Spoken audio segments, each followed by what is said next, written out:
कि लाल किताब में 12 भावों को जो है वो किस तरीके से देखा जाता है।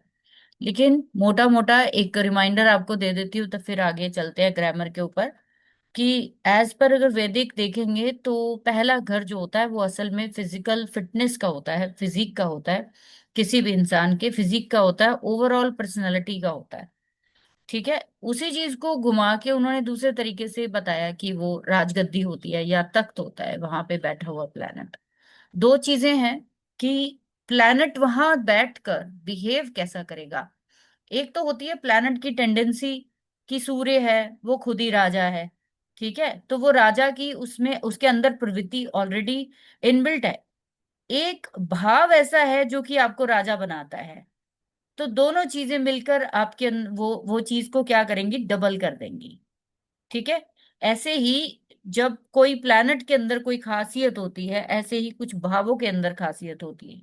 जब कोई भी प्लैनेट अपने स्पेशलाइज भाव के अंदर बैठ जाता है जाके, तो उसकी पावर जो है वो बढ़ जाती है, तभी वहां पे उसको उच्च का बोला जाता है, और कहीं पे वो अनकंफर्टेबल हो जाता है वहां नीच का हो जाता है।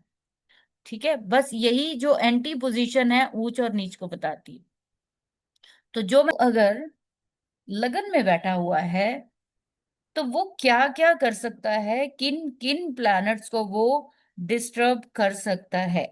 अगर इन जनरल आप राहु लगन में बैठ देखते हो, तो हम क्या ज्यादा से ज्यादा बोलते हैं कि राहु लगन में बैठा है तो सूर्य को ग्रहण लगा देगा। राहु लगन में बैठा है तो मंगल को कहीं ना कहीं, मंगल उसको कंट्रोल करता है। लेकिन आप ये सब चीजें जो है इतनी आसानी से कर पाएंगे जब आप यहाँ पे सीधा अब राहु लिखेंगे इस शीट में। जब यहाँ पे राहु लिखेंगे तो आपके दिमाग में राहु सन, राहु मार्स, राहु सैटर्न,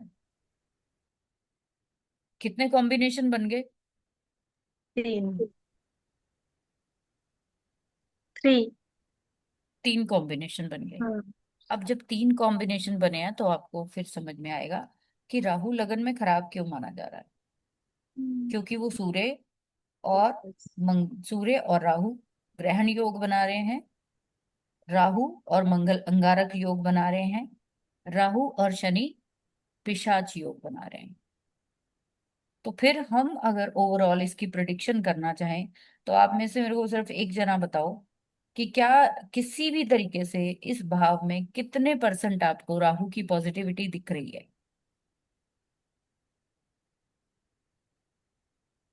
3 3 योग है तो पॉजिटिव है ही नहीं ना ये, सब खराब योग है।